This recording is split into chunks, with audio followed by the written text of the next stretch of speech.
Terre ne ressemble à aucune autre. Pour avoir une éclipse, comme sur Terre, c'est-à-dire une éclipse totale, mais où la Lune couvre le Soleil de sorte que l'on puisse voir sa couronne de manière spectaculaire, il faut avoir un alignement parfait de taille et de distance. Il se trouve que cela coïncide avec les mesures cosmiques. Le Soleil est environ 400 fois plus gros que la Lune. Mais il est aussi 400 fois plus loin de la Terre que la Lune. Donc, le Soleil et la Lune semblent faire la même taille dans le ciel. Et c'est essentiel pour qu'il y ait une éclipse.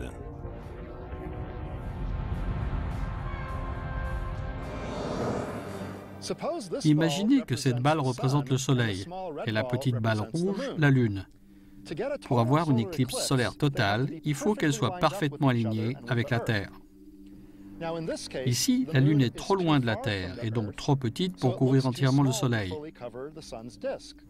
Mais quand je la rapproche de la Terre, la Lune a l'air de plus en plus grosse. Et enfin, elle est assez proche de la Terre pour couvrir parfaitement le disque du Soleil. C'est une parfaite éclipse totale. Quelles sont les chances pour que ce remarquable alignement se produise sur une planète au moment précis où une espèce intelligente a suffisamment évolué pour le voir et se poser des questions sur ses conséquences? Il est intéressant de spéculer sur la possibilité que d'autres êtres intelligents de notre Voie lactée admirent d'aussi belles éclipses solaires totales. Il est tout à fait possible que nous soyons la seule espèce intelligente de l'univers à connaître ce type d'alignement. Il est tellement précis. Les anciens redoutaient les éclipses solaires. Mais un autre genre d'éclipse va nous aider à répondre à une question autrefois fondamentale. La Terre est-elle plate ou ronde?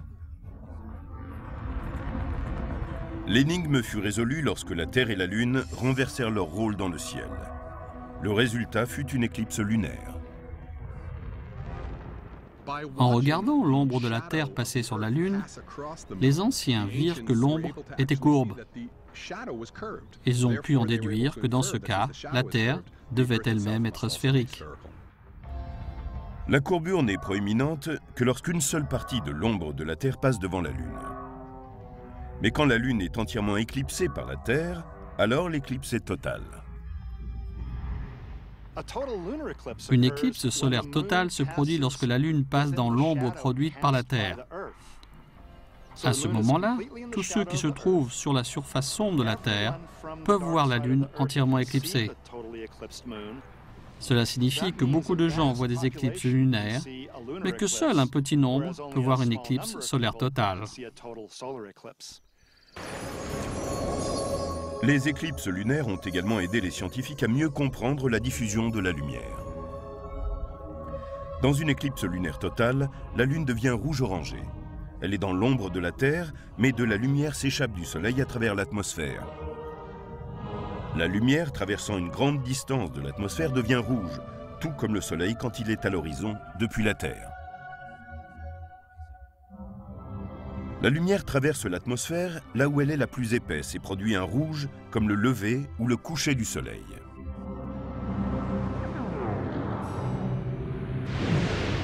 Chaque type d'éclipse nous en apprend davantage sur l'univers.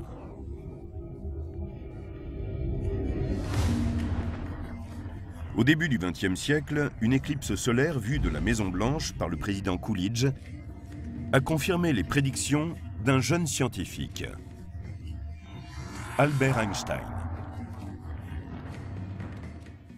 En 1919, l'astronome Arthur Eddington observa une éclipse solaire totale pour tester une prévision de la théorie générale de la relativité d'Einstein. En 1915, Einstein publia ses prévisions selon lesquelles la gravité entraînait la courbure de l'espace et que la lumière des étoiles se courbait donc de la même manière. Ainsi, si une étoile était proche du Soleil dans le ciel, sa lumière serait doucement courbée par la gravité de l'astre. Pour mettre à l'épreuve la théorie d'Einstein, il fallait donc choisir le moment d'une éclipse quand le Soleil est sombre et que les étoiles proches sont visibles. Eddington connaissait la position précise d'une étoile dont la lumière devait être bloquée par le Soleil. Si la gravité de celui-ci courbait la lumière de l'étoile, comme Einstein l'avait prédit, alors on la verrait, comme si elle se trouvait dans une toute autre position.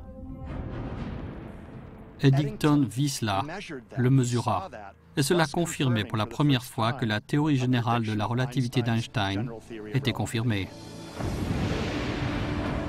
Mais le plus grand apport scientifique des éclipses lunaires, c'est la vision qu'elles nous offrent de la couronne du Soleil, qui autrement nous est invisible.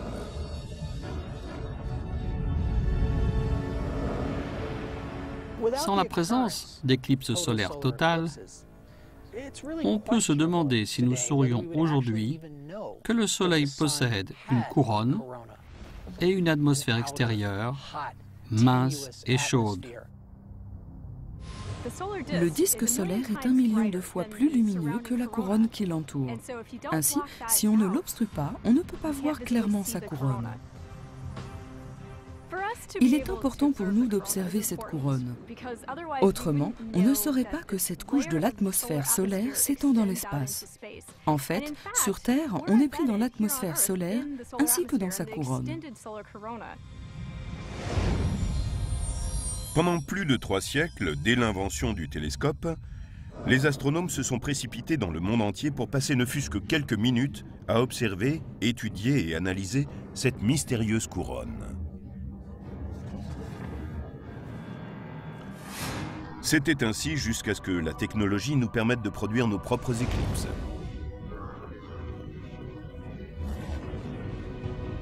Ces éclipses artificielles ont révélé quelque chose de tout à fait inattendu.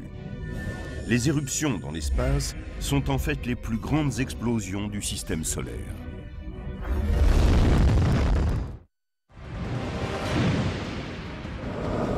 Des éclipses de tout genre ont montré qu'elles détenaient la clé de bien des mystères de l'univers.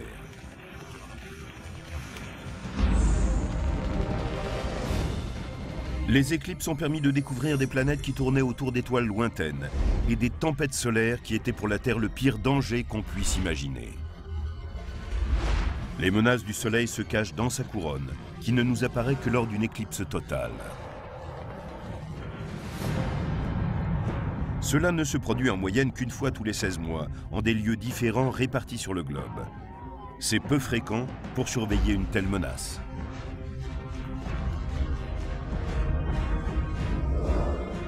Mais des satellites nous envoient à chaque minute des images du Soleil.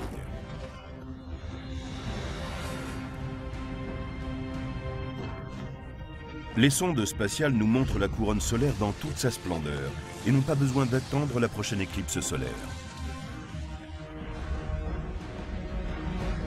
Leur secret est un élément de technologie capable de créer une éclipse artificielle. Admettons que je veux regarder le Soleil qui se trouve là, juste à côté de moi. Il est vraiment très lumineux. Il émet beaucoup de lumière dans le ciel, si bien que je ne peux pas voir ce qu'il y a autour de lui. Mais si j'utilise un obturateur comme celui d'un opticien, je peux bloquer la lumière et atténuer l'éclat et voir ce qu'il y a autour du Soleil. Je peux faire de même avec les étoiles.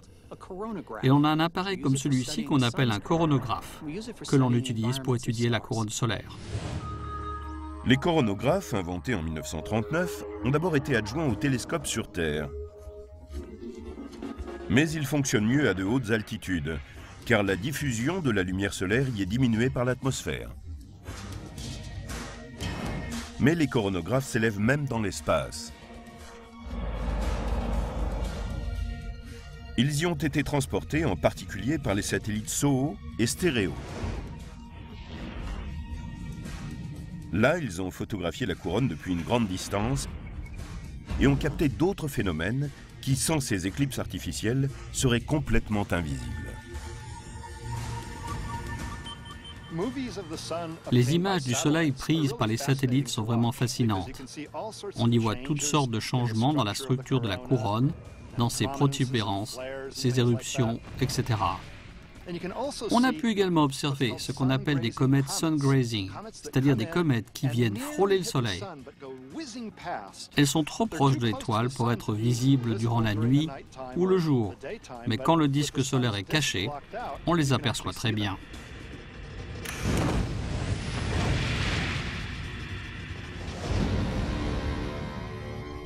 En 1971, un satellite de la NASA équipé d'un coronographe a pris ces clichés d'une manifestation inconnue jusqu'alors. Les images, avec beaucoup de grains, montrent une explosion dans la couronne. Personne n'en avait encore jamais vu. En 1971, on a découvert, grâce au coronographe d'un satellite, que le Soleil subissait parfois ce qu'on appelle des éjections de masse coronale. Ce sont des explosions dont la puissance équivaut à des milliards de bombes nucléaires. Elles éjectent à grande vitesse des particules solaires de forte charge. Les particules du Soleil foncent vers la Terre, où elles produisent de magnifiques aurores, visibles généralement près des pôles. Mais elles peuvent aussi provoquer de sérieux dégâts sur les satellites, les réseaux de communication et d'électricité. Les éjections de masse coronale ou EMC qui se produisent dans la couronne sont souvent liées aux éruptions solaires qui, elles, ont lieu à la surface du Soleil. Ces dernières sont, en l'état de nos connaissances, les explosions les plus fortes du système solaire. Elles approchent de la puissance d'1 milliard de bombes H.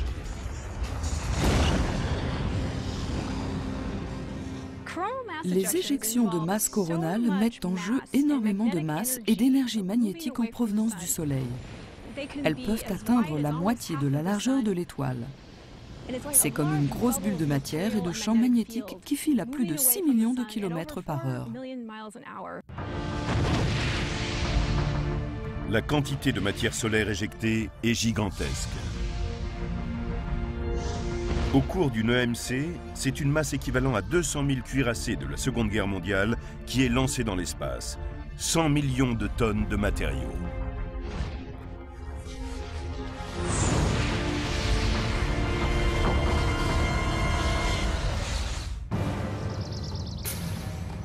Octobre 2003. Une puissante série d'EMC se produisent dans la couronne solaire. C'est l'une des plus intenses dont on ait le souvenir. Elle a donné naissance à des aurores jusqu'au sud de la Floride et a provoqué au moins une panne générale sur Terre et affecté plus de la moitié des missions de la NASA.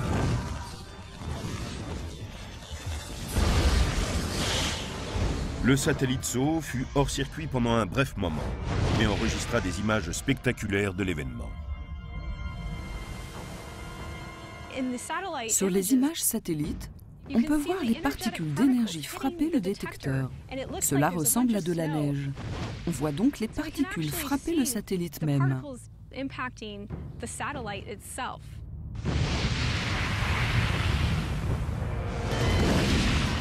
Mais ces tempêtes solaires pourraient être plus dangereuses qu'on le soupçonne.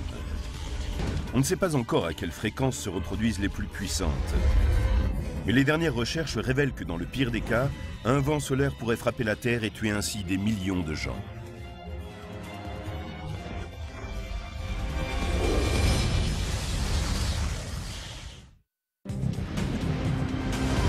Dans les profondeurs du cosmos, partout où les lunes et les planètes croisent le chemin des étoiles, se produit un spectacle à couper le souffle qui nous permet souvent de résoudre bien des énigmes.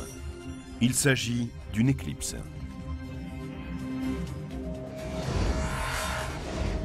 Sur Terre, des éclipses artificielles créées par l'homme ont révélé des tempêtes solaires d'une violence incomparable.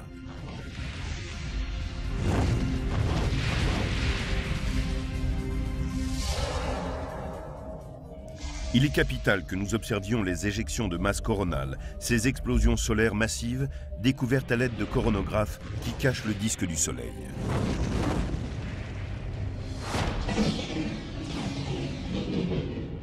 Le danger est le plus grand lorsque le cycle des taches solaires est à son maximum, c'est-à-dire environ tous les 11 ans.